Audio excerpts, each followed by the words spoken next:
hard to believe that this bustling city of 600,000 people could have once been emptied and overrun by a band of brutal Marxist guerrillas called the Khmer Rouge.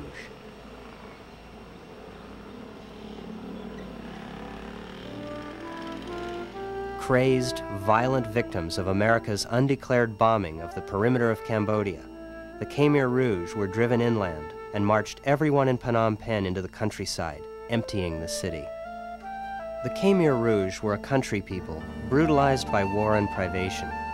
They resented anyone with money or an education, and their goal was to return Cambodia to a radical Mao-style agrarian commune. In the 44 months of Khmer Rouge rule, 2 to 3 million people were killed. Virtually all engineers, doctors, factory workers, Buddhist monks, artists, and students in Phnom Penh were executed.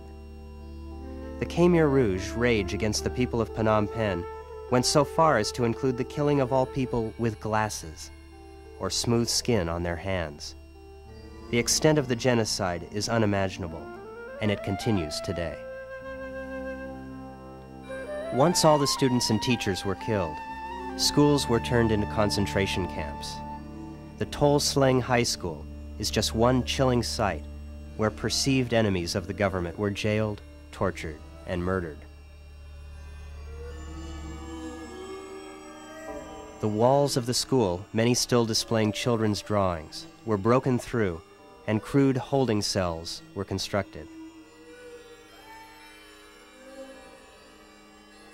Victims were then taken to torture chambers, where they were forced to confess to their captors.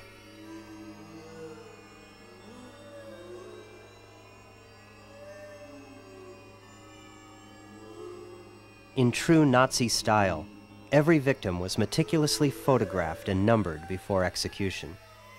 The rooms of the high school are now lined with tens of thousands of yearbook-sized photographs, representing the entire educated middle and upper class of a single city in Asia in 1975.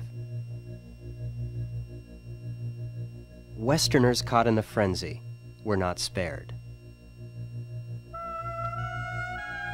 In the final tally, 20,000 people entered the barbed wire gates of the Tol Sleng High School, and in the 4 years that it served as a concentration camp, not one prisoner ever survived to tell the story. It's no wonder, then, that Cambodia can barely get back on its feet. The Khmer Rouge destroyed not only human lives, but all property ownership records. They blew up or burned all the banks, hotels, and monasteries.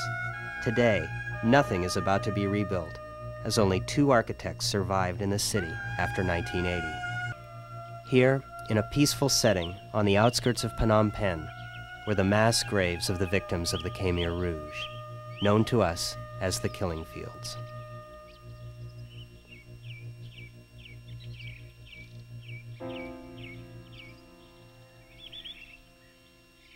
Of the 129 mass graves on this site, only 40 have been unearthed. Perhaps up to 50,000 people are buried here, but no official count has ever been made. This is an eerie place, and not for the faint of heart. Clothing is scattered around the site, and human bones protrude from the ground.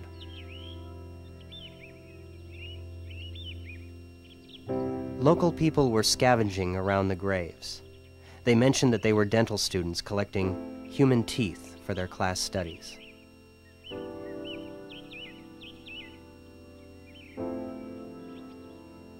Nearby the site is a 10-story high glass tower, which contains shelf after shelf of skulls, organized according to men, women, and children.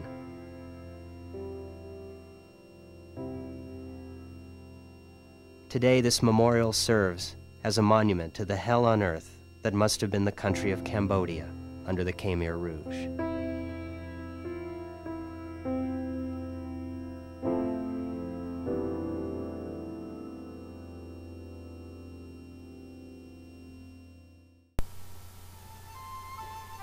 The Reverend Dr. Sahara Chea has come to the Tacoma area to work with the Cambodian people.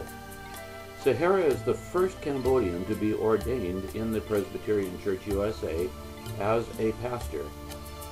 We hope you will appreciate and be moved by his story. Sahara Chea was 8 years old when the Khmer Rouge, a communist guerrilla group, took over Cambodia. And like thousands of other Cambodians, he was forced into a labor camp. They sent us to isolated place, no electricity, nothing, just a no man's land, I think that's the term, no running water, nothing. While in the labor camp, Sahara and his family were subject to oppressive work conditions, torture, and execution. Sahara recalls the horrors he saw. I saw people being starving. They would try to execute them, eliminate them. Yeah, beating them, torture them, so people get beaten, get cut and wounded, people running around. I see a lot of babies die, and that's the most horrifying experience for me. In an escape that was nothing short of miraculous, Sahara was able to flee the labor camps. And to this day, he has flashbacks of the violence he witnessed. I feel like I'm there with what happened because I saw that. So it's sort of like a quick flashback, you know, sometimes 5 seconds, sometimes 10, just a recollection of that painful event. Yeah. So when that happened, I try to be still and not move. As part of his ministry, Sahara shares the lessons he's learned on dealing with trauma to other Cambodian refugees. This sometimes involves ministering to former members of the Khmer Rouge.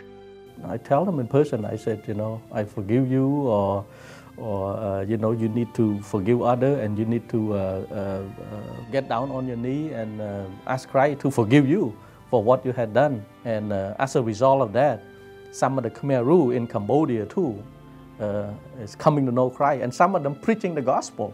Many people wonder how Sahara can serve those who brought so much pain into his life. For Sahara, the answer is simple. Jesus suffered, and we suffer too. So we relate that suffering, you know. We can go love our enemy too, the one that hurt us and killed us, and we still see around sometime in the shopping mall. God wants me to share the gospel, not put people to die like the Khmer Rouge.